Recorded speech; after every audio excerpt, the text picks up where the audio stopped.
नमस्कार मेरे प्यारे भैया बहनों। आज इस वीडियो में मैं आपके लिए लेकर के आया हूँ पोइट्री सेक्शन से जो इम्पोर्टेंट स्टेंजास आते हैं वो। तो चलिए शुरुआत करते हैं। हमारी पहली पोएम है माई मदर एट 66। इसमें जो बहुत ही ज़रूरी स्टेंजा है वो है ये।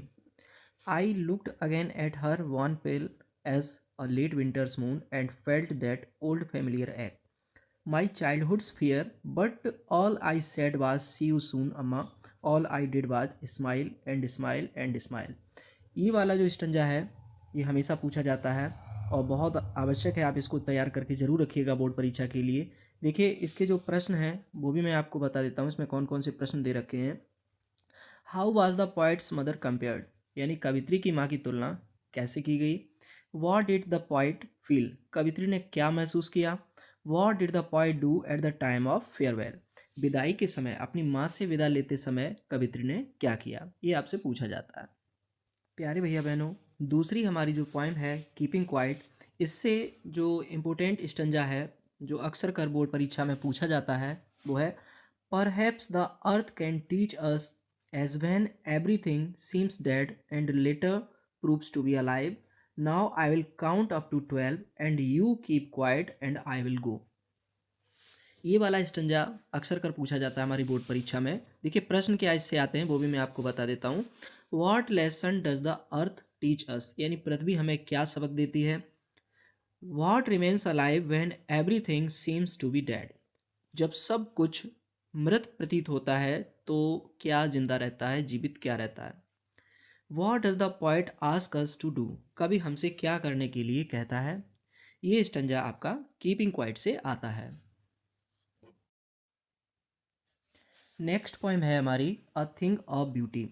इससे जो इम्पोर्टेंट स्टंजास हैं वो ये है। पहला है a thing of beauty is a joy for ever, it's loveliness increases, it will never pass into nothingness but will keep a work quiet for us and a slip full of sweet dreams and health and quite breathing.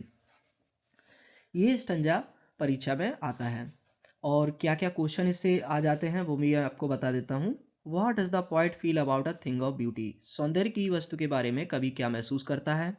What does the poet mean when he says it will never pass into nothingness, कवि का क्या तात्पर्य है जब वो ये कह रहा है it will never pass into nothingness, यानी कभी बेकार नहीं जाती है, तो ये हमें बताना है। तीसरा क्वेश्चन है point out the figure of speech in the statement. Figure of speech यानी अलंकार बताना है इस वाली लाइन में। A thing of beauty is a joy for ever, तो इसमें कौन सा फिगर ऑफ स्पीच है ये हमें बताना है।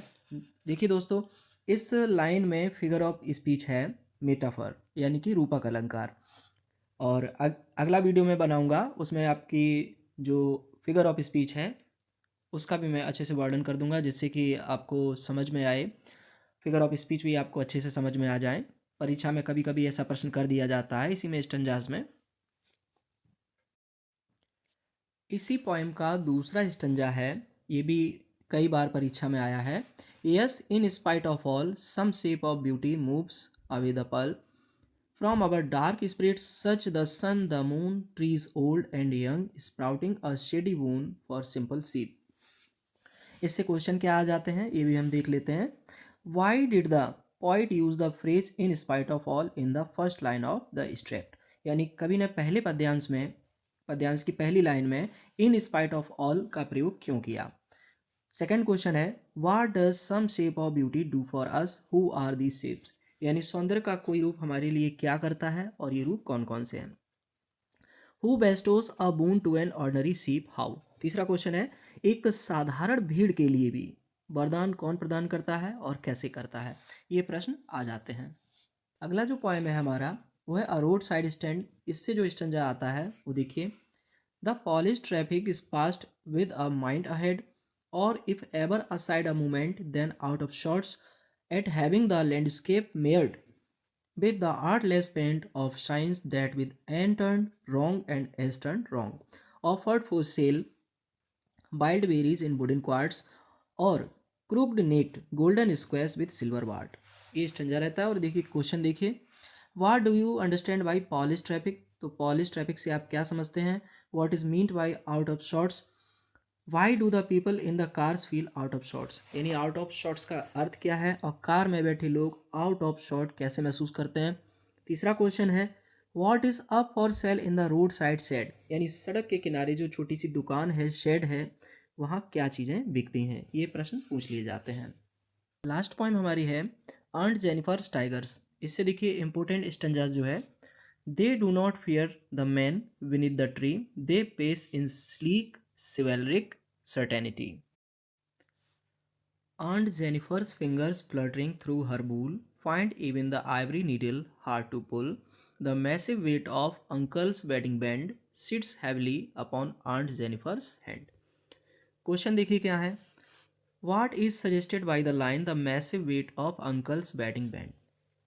यानी ये जो लाइन है हमारी the massive weight of uncle's wedding band, इसका क्या तात्पर्य है, ये क्यों प्रयोग की गई है।